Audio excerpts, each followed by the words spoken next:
All right, friends, chapter 3. I'll try to keep this short. Uh, we've got quite a few slides to get through on this one, but I'll try to keep it brief and I'll try to stick to my notes.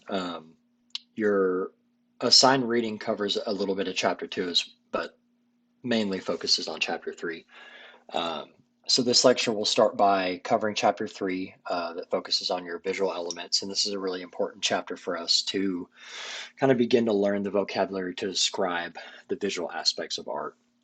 And then after chapter 3, we'll circle back to the sections of chapter 1 that we didn't cover last module.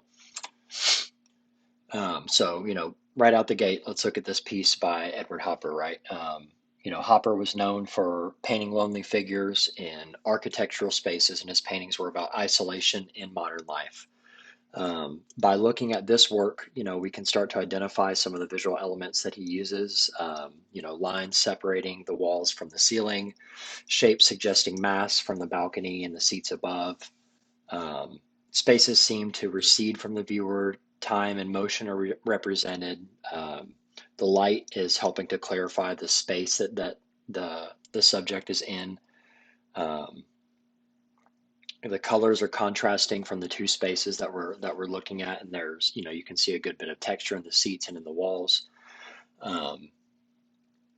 Just looking at this piece is kind of like an intro to what we're going to kind of be diving into. So our kind of our learning objectives for chapter 3 are going to be describing the characteristics of line, identifying the two general categories of shapes and their different qualities, differentiating between the two-dimensional and three-dimensional depictions of mass, summarizing how technical devices such as implied depth and linear perspective are used to render space in two-dimensional works of art, discussing how visual artists can express or embody the passage of time and the concept of motion in their work, explain the characteristics of light and how it is used as a medium in the work of contemporary artists, describing physical properties and how and relationships of color, and then discussing how texture aids the expressive quality of an artwork. And so that's kind of what those are our talking points pretty much for the chapter. So first up are your visual elements, line, shape, mass, space, time, motion, light, color, and texture. We're all pretty familiar with line. Most of us use it on a daily basis. At any time, we're writing, doodling, drawing, using line. And if you've signed your name today, you've used a line, right? Lines can be varying thicknesses, but length is always predominates over height or depth of line. We perceive edges, or the places where one plane or an object ends and another begins. We perceive those as line, right? Our characteristics of line are, active or static, aggressive or passive, sensual or mechanical. They can define boundaries or imply volumes or masses. They can be grouped to depict light, shadow, patterns, and textures. And lines are our, primary visual means for recording and symbolizing ideas, observations, feelings, what have you. I think I had this quote in previously, but a line is a dot that went for a walk, right? So the dot is essentially the starting point that turns into a line, right? I think it's helpful because it highlights the one function of a line, right? It suggests movement or directionality, and it points our eye in a certain direction. It's an extension of a point wherein length dominates over width, kind of like I mentioned prior, right? So let's look at a couple, artworks that are some good examples of various characteristics of line.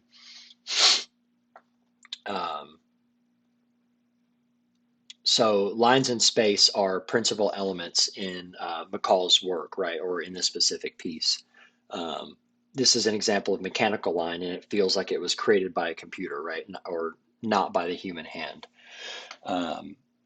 His work is interesting because at first glance, it consists of line and light, the two of the elements we'll talk about, and then these are actually works of cinema, right? This has been the work itself was projected with a projector, and most of the work changes slowly over time as it's an animation, right? You can also see that he's created a slightly smoky atmosphere in the room, that the light appears that it's actually three-dimensional and that has form or mass, even though it's only light, spanning across an open space. There's another example of that, utilizing the the smoke to his advantage to make the line from the light appear as though it has volume or mass, right? Looking at the kind of the characteristics of line, right? These are two artworks by the same artist using different subjects, but the lines are curvy and they suggest slow rhythmic motion, right? The angular lines help to express swift and violent motion. So the two pieces contrasted next to one another, one is very curvy, one's very angular and sharp, and they embody different feelings of motion between the two of them. Now, implied line is something that suggests visual connections, and it can serve as like an underlying organizational structure. Like painters often use triangular groupings of elements to give a painting structure, and you can see that kind of in this example. Andrea de Leon, Tobit Burying the Dead, right? This is utilizing figures in the lower foreground to form a triangle in the lower, more forward portion of the painting, and then there's another section up in the back where these figures are forming what's called an implied triangle, right? So shape, line is often used to create the boundaries of a shape, and shapes can either be two-dimensional or three-dimensional. And maybe by now you're probably familiar with what 2D and 3D are. 2D is more flat, has only height and width. 3D has mass or volume, height, width, and depth, right? There's two categories of shape. You've got geometric and organic. An example of geometric is circles, squares, rectangles, triangles, basic shapes that we're familiar with. They're often made with the help of tools such as a ruler or a computer. And their most common shapes in the human-made world are geometric, right? Edges of a computer screen or a car steering wheel. Many shapes found in nature are organic. I think I misspoke that. Common shapes made by humans are geometric. Shapes found in nature are organic. Like the stones you find on the beach or on a mountain, right? Ocean waves are organic. Bending branches, these are non-man-made things. Another term for this is biomorphic and can be interchangeable with organic. And this kind of suggests shapes that are based on natural forms. So the picture plane is important to define because all artworks begin with a format, right? Or for a lot of two-dimensional works, the format or the picture plane, as it's also called, could be a piece of paper or a blank canvas. Anytime an artist places a shape on a picture plane, it then simultaneously creates a shape out of the background area, and we'll talk about that in the next slide. But just so you've kind of got it in the back of your mind, format is essentially the place or thing that an artist is using to create their artwork. So for flat, that could be a paper, or for three-dimensional, that could be like a room where an installation is being placed or installed, right? So going back to that consequence of placing a shape on a background, that's known as your positive shape, right? It's the dominant element in the picture plane. It's also known as the figure. And then negative space or negative shapes that come from what's happened when a space has been placed, or an object has been placed on the picture plane. The consequence of that is creating what's called negative shapes, right? They're the empty areas that surround the positive shapes. They're also known as the ground, or the background, right? We're conditioned usually to focus on the figure, and most beginning art students and beginning art viewers only consider what's happening in the positive spaces of an artwork. The interaction between positive and negative is known as figure-ground relationship, and it's a fundamental aspect of perception and how we're visually sorting out what we're seeing. Most of us have to learn to shift our perception in order to be aware of negative spaces in a work of art. So this is a good example of that. This artist is best known for works that use silhouettes and exploring, race and gender and sexuality and violence. And one of her best known contemporary or one of her best known works is this one, and she is one of the best known contemporary American artists worldwide. She uses simple black silhouettes that are easy to identify the positive and negative shapes. The black shapes in this example are the positive ones. And, pay close attention to how she's designed, the negative space or the white shapes, right? They're playing just as important a role as the positive shapes. It's important for us as viewers to pay attention to the negative space as well. If the artist didn't want the negative space as well as the positive space, the picture, could often become like chaotic or crowded if there wasn't that attention to that negative space.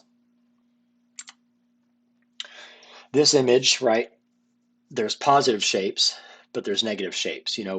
Which is which, right? Are the black shapes the positive or the white shapes the positive? It shifts depending on how you look at it. This is an example of something called figure ground reversal, where the positive and negative shapes in the design seem to shift back and forth, focusing on, which is figure, which is ground, right? This artist in particular, MC Escher, is known for something called op art, or art that creates optical illusions. So figure ground reversal, when the relationship between the figure and the ground seems to reverse so that what was the figure becomes ground and vice versa, right? So artists are usually aware of the way our perception works, and playing with that perception is one way to make the artwork more interesting.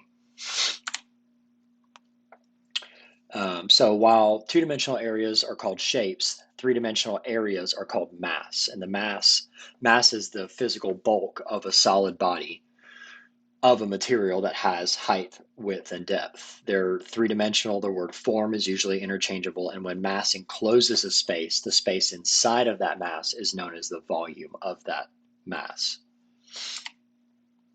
So mass is a major element in sculpture and architecture. In this specific piece, the artist has distorted the proportions of what we're familiar with when we look at what a horse is supposed to look like, right? And it gives us a stronger impression of mass. The body looks inflated. This is an example of closed form. The head points down towards the legs, which are relatively static. The form of the sculpture does not interact with the surrounding space. In contrast to that closed form that we just looked at, this sculpture is an example of open form. The arms are reaching out, the face is peering into the distance, and the feet are pointing onward. The slight open form seems to interact with its environment. The tall, thin figure is also an example of slight mass, where this sculpture is more linear in contrast to the emphasis found in the horse, right, that we just previously looked at. And this kind of conveys a sense of like a fleeting presence, right? Artists can also create the illusion of mass in two dimensions. This is an example of implied mass, right? Where the picture plane is filled and the shading is suggesting bulging or curving flesh. And they've used both composition and shading to imply that mass. So next up is space, right? Space is the indefinable general receptacle of all things, the seemingly empty space all around us, right? How artists organize space in a work that they make is one of their most important creative considerations. Space in a work of art or architecture is difficult to convey in words or pictures, and it has to be really experienced to be understood, right? Architects are especially concerned with the space and qualities of space that they're designing. So this is an example of space in three dimensions. So what we're looking at is a photograph of an installation by this artist, Doug Wheeler. It's an immersive installation that surrounds the viewer, and the artist uses really specific diffuse light to create an impression of infinite space. And he's using the element of space to have a specific effect on the viewer. So space in two dimensions, right? Like mass, space can also be represented with implied or in two-dimensional works, including drawing and painting. In a two-dimensional artwork, we see all the space of the surface at once, and some two-dimensional works have a relatively shallow sense of space. think of something like a wallpaper pattern, right? Or others, create that illusion of depth or implied depth, generally giving us that idea of that third dimension. So beginning in early childhood, right, we're conditioned to perceive depth when we see almost any mark on a picture plane. And this diagram kind of shows common clues that artists use to indicate depth on a two-dimensional surface. There's overlap, overlap and diminishing size, vertical placement, overlap, vertical placement, and diminishing size, right? All of these things give us a sense that the circles are above one another, behind one another, further back than one another. Um, you know, an artist can either emphasize either the reality or the illusion of that depth, right? Um, and then it can also be used to kind of like strike a balance between the extremes of those. So larger things in the front, smaller things in the back. So Paul Cezanne, Still Life with Apples, has suggested depth in various ways, right? The horizon line of the tabletop suggests that there is a wall meeting the table at some point.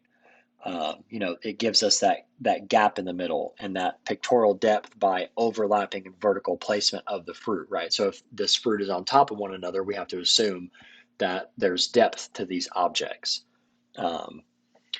It's got a flattened overall space with patches of parallel brush strokes.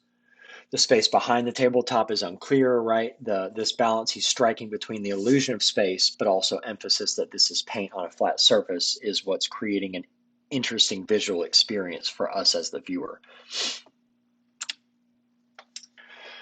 So looking at perspective, in addition to these clues, right, that I've got up here to suggest depth, since the Renaissance artists have also employed linear perspective to create convincing illusions of depth. Linear perspective is especially useful to artists who are creating an invented space rather than copying something they see in reality. So, this linear perspective is a system of perspective created during the 15th century based on the way we see. And it's a way of making where some elements appear closer and others appear further away, in which parallel lines kind of seem to converge. And I'll show you this here on this one. They use perspective for emphasis, and the architecture is meant to emphasize the two most important figures in this painting, which are the two figures in the center. It's Plato and Aristotle. So this shows exactly how these perspective lines are converging on a single point, right? And this is a great example of linear perspective, where the parallel lines are receding at all their diagonals and are pointing towards a single vanishing point. The two important figures are painted directly above that vanishing point, and implied lines are forcing our eyes to that spot. This image on the right is showing how the work would look if all the figures were removed from that background. And notice how if you're focusing on just the architecture, your attention is drawn to the distance or to that convergence of those implied diagonals. When the figures are removed, it becomes difficult for the viewer to pick out, the important characters, because there's no emphasis on any of them. And then in addition, Raphael is also using that atmospheric perspective to heighten the effect of depth in his painting. So what is atmospheric perspective, right? It's a nonlinear means for giving the illusion of depth.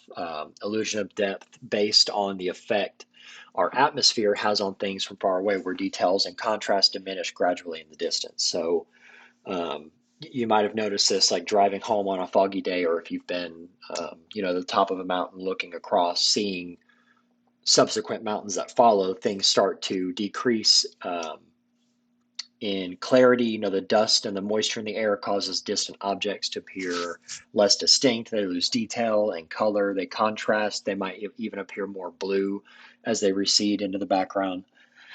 And this is a great example of it, right? It's providing a sense of the vast distances in the northern American wilderness, right? The implied deep space appears as an extension of the space that we're occupying. And the artist used atmospheric perspective to lead the viewer's attention deep into that background, right? Because these mountains are diminishing in value as they're receding, and they're becoming more blue, they're becoming more foggy and more hazed.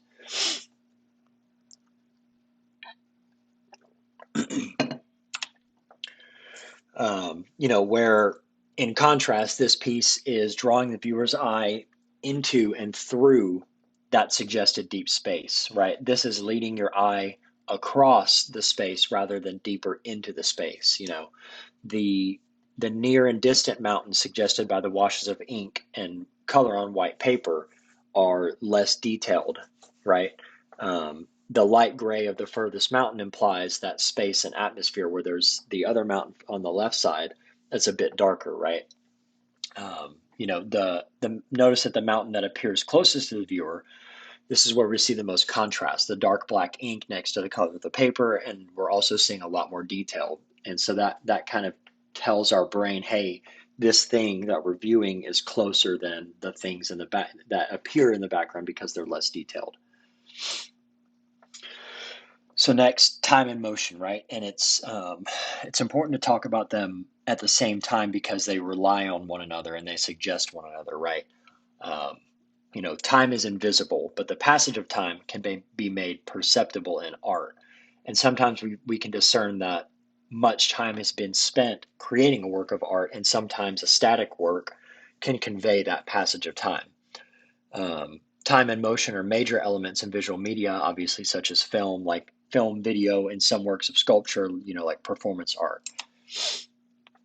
Other media can suggest the passage of time as well. Like your book notes that some cultures have viewed time as circular, so like a repeating cycle.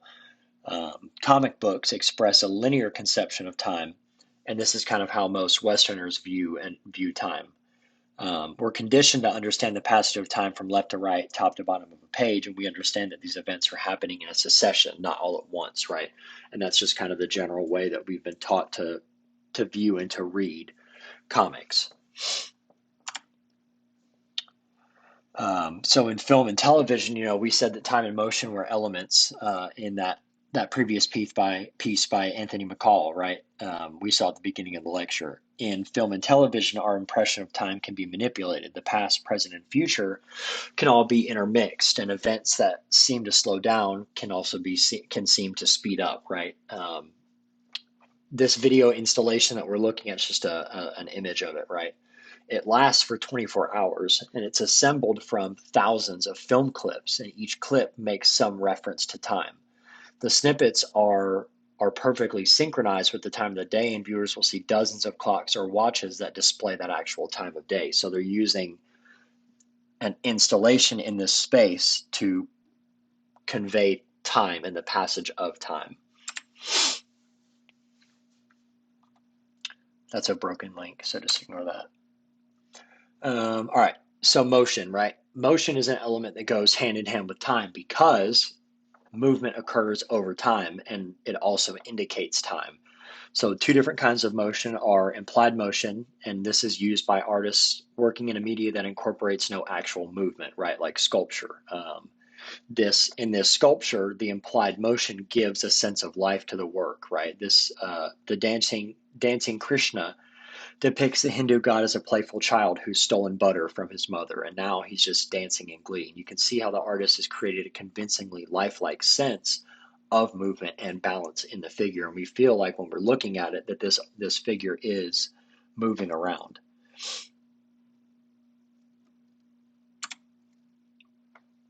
The second type of motion is actual motion. And before even electric motors, artists harness the forces of wind and water, something like a kite or a banner or a flag, right? All of these things have a sense of motion.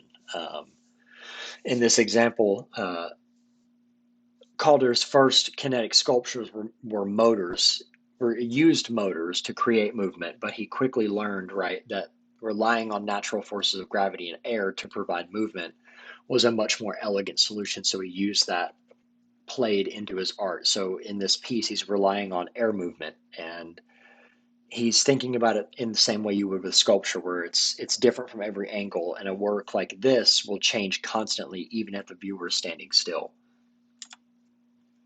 So next up, light, right? The way light falls can change, right? How we see the subject of an artwork. Artists throughout history have also tried to realistically capture the way light hits a surface. So in this example, right, it's a dark room, only one light source. This is also this style is also known as chiaroscuro, um, and that's Chiaroscuro, chiaroscuro. And to break that word up, chiaro means light, oscuro means dark, right? So it's light and dark, very contrasted against one another. And this is creating that illusion that figures have a roundness or have bulk to them. So here's that word in that description again. Let you take that down real quick while I get a sip of water.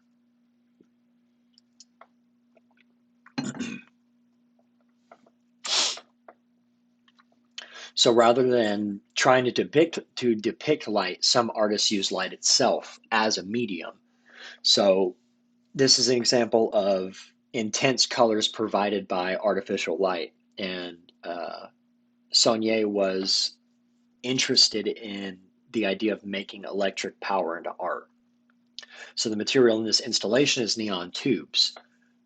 It's meant to express the idea of car culture that all Californians are familiar with. You know, the flickering of neon tubes gives the impression of lights and traffic. And this is a work that viewers are able to enter, right? Not merely look at. And this is something that's known as immersive artwork. And this is a physical as well as a psychological space, right? So the format here that we were kind of talking about before, the format is the building that the neon tubes have been installed into. All right, next up, color. Um, Color has been proven to have distinct psychological effects on human beings. For example, being surrounded by solid oranges or reds can make someone feel nervous or even raise their blood pressure.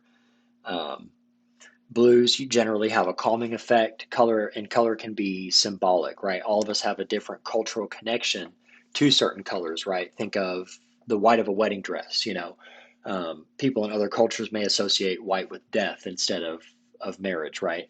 Um, and we usually tend to express ourselves through color. How do do you have a favorite color of clothing? And think about how certain colors are on trend, right, at certain times. Um, Kandinsky was a believer in the spiritual aspects of color, and he was also interested in music. And in this quote, he likens visual art and specifically color to music. So breaking down color, right? These are there's four important properties of color. Um, on the right, you'll see what's called a color wheel, and it's an important tool that artists use to help us organize color, right? So you've got hue, which is the name of the color, red, green, blue, yellow.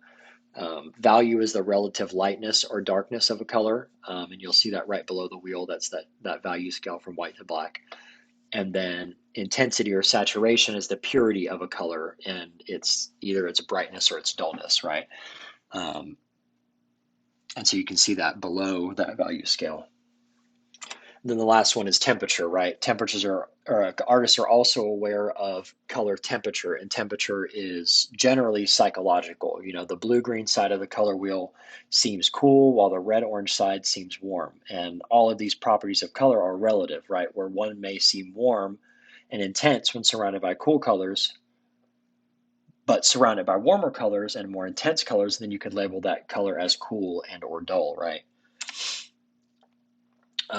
So a color scheme is a planned grouping of colors that's intended to produce specific color harmonies. And one example is a commonly used color scheme, complementary, right? It uses two hues directly across from one another on that color wheel, um, and they're emphasizing one another, right? Complements give a sense of energy when placed next to one another, and it's also hard to look at because these two colors are complements and opposites, and at full saturation they're very bright, right? um, in this example, red and green are the same value, so that's that on that scale, the lightness or darkness, and they're with the red and green being that same value, they're balancing each other visually equally, right?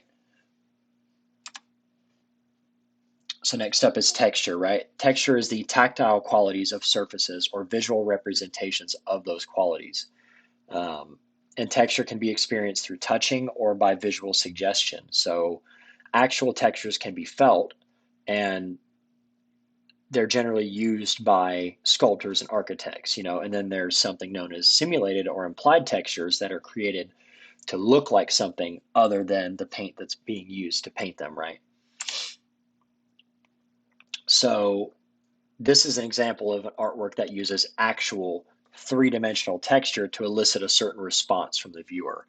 Um, this artist is using a rude tactile experience within an object, right? It's a pleasant texture of fur contrasted with the idea of like putting it into your mouth, right? So we generally think of fur as something that's nice, right? Or soft to the touch, but when it's contrasted with the idea that you have to put it in your mouth or drink from this cup, right? It's a really unsettling contrast. Um, so everyone's familiar probably with this piece, right? Vincent van Gogh, Starry Night. This rich tactile surface is used as an expressive device. The thick brushstrokes of paint are giving us textural rhythms. And this rich application of texture is meant to indicate the artist's feelings at the time that he was painting, right? It's like a window into that artist's inner world. Um, so, now that we have kind of looked at all of these visual elements in chapter 3, line, shape, mass, space, time, motion, light, color, and texture, let's circle back to a few important terms that we didn't cover from chapter 1, right? So, be sure you've gone back and thoroughly read through those sections, 1.4 to 1.6.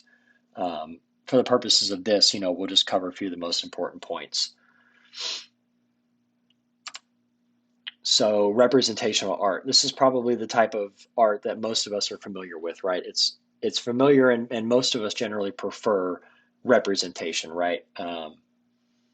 You hear a lot of people say that they prefer certain artworks because they look like something particular, right? And it may be easier to understand because their subjects are clearly defined, right? Um, the goal of representational art is to create a believable depiction of a subject, right? The most real looking paintings are in this style of trompe l'oeil, right? And this term is French for meaning that means fool the eye. And if you were to view this painting in person, you would see that the objects represented here, a pipe, a match, and a package of tobacco, are painted at scale pretty close to life size. And this has helped contributing to that illusion, right? We're almost tricked into believing that these are objects that we can touch, right? Um, Notice that this is a painting and we see no visible brush strokes, right? This is a painting in which the evidence of the artist's hand is concealed. Um, so Magritte, right? Uh, the translation for this title is "The Treachery of Images," right? It's written in French right here. Ce n'est pas une pipe, right? And this means this is not a pipe. And as a viewer, you might wonder, like, okay, if it's not a pipe, then what is it, right? The answer is it's a painting. So this underlines the definition of representational art. It's not a pipe, but a representation of a pipe. So next up is abstract art. So to abstract something is to extract the essence of an object or an idea. And when artists engage in the process of abstraction, they may simplify or exaggerate or distort natural forms. So let's look at a series, right, of studies that show this artist's process of abstracting forms from the natural world, right? This is abstractions of a cow. And this is his exploration of how far he could simplify a cow while still capturing his essence, right? And, this first drawing is simplified and already slightly abstracted, but is still easily recognizable as a cow. Further simplification of those shapes start to become geometric rather than organic. And then similarly, these geometric shapes were rendered in paint and color, right? So we still, might be able to say, yeah, this is a cow, right? But breaking that down further, if we only saw the final painting, it would most likely be seen as a non-representational painting, right? But only when we're presented with the entire process of that abstraction, then we understand this as a painting with a subject.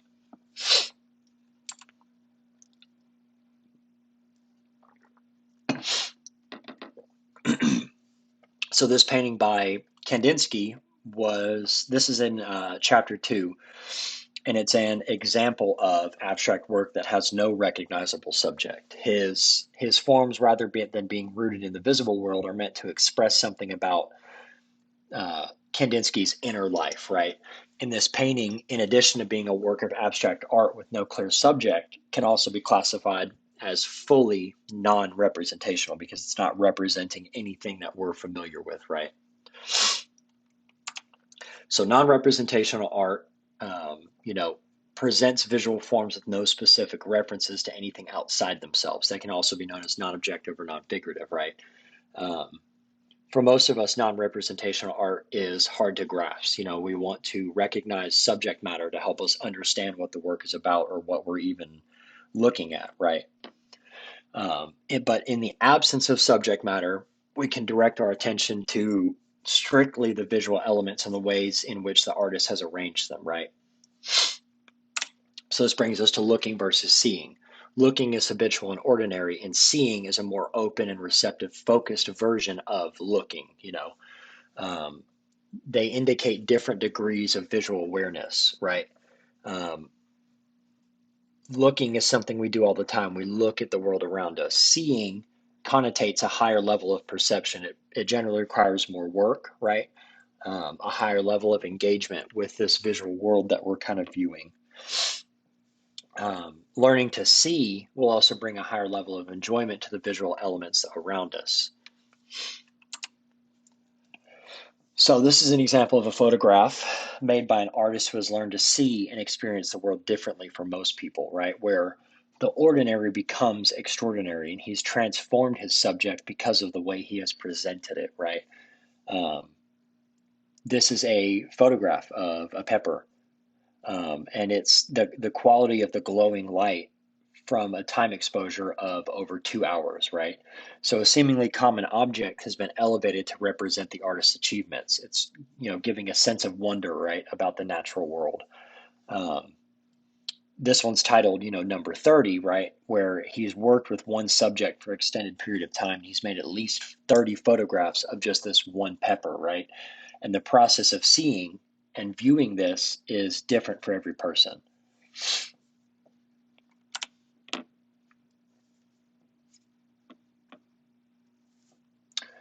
All right, so as we're learning to look at art, it's important to make a distinction between artwork's form, which is the visual qualities of the work and what it looks like, and its content, which is the meaning, right? Content is what determines form, and form is what it's expressing content. So they essentially are inseparable, right? They go hand in hand with one another. And one way that artists convey the content in a representational work is through iconography, right? Um, Meaning is based on traditional interpretations. You can think of this as symbolism, right? Or a set of customs or conventions that cue us about a meaning in a work of art. An example would be, many artists make paintings or sculptures of a mother and a child, and we look to the iconography in the artwork to tell us that this is a specific mother and child, or specifically Mary and like the baby Jesus, right? So the Virgin of Carmel saving souls in purgatory, right? It's got Christian iconography, winged figures as angels, God holding the orb above the world. The Holy Spirit is depicted as a dove. Mary's wearing a crown. Cross is signifying Christ, and there's a scapular garment, right? So all of these things are icons or symbols, right? So I'll leave you with this, right? It's a common example of contemporary iconography, right? Hopefully, all of us instantly know what this is, by looking at these two symbols, right? So to recap, um, in the lecture we cover those 9 visual elements. We discuss the terms representational, abstract, non-representational. We also talked about the differences between looking and seeing, also between form and content. Um, and then I introduced and showed some examples of iconography, right? Um, make sure you've read the corresponding sections in your textbook from the assigned readings, and then the additional ones added from this, the chapter 1, sections 1.4 to 1.6, right? And then chapter 3. And then, at the bottom of your lecture notes, make sure you're addressing the question, right, from those lecture notes. Make sure you're thorough and organized with note taking, that you're thoughtful and thorough in your responses to the prompts. So yeah, as always, email me if you have any questions or have any problems. I'm still working through some of those issues that we've had, viewing things and getting things all in order. So if you're clicking on something and something's not working, shoot me an email about it and give me a minute, kind of to figure stuff out. So we've been having a lot of issues with Canvas this semester, so give me some time and some grace on that. So appreciate y'all. Have a good week, and I'll hear from you soon.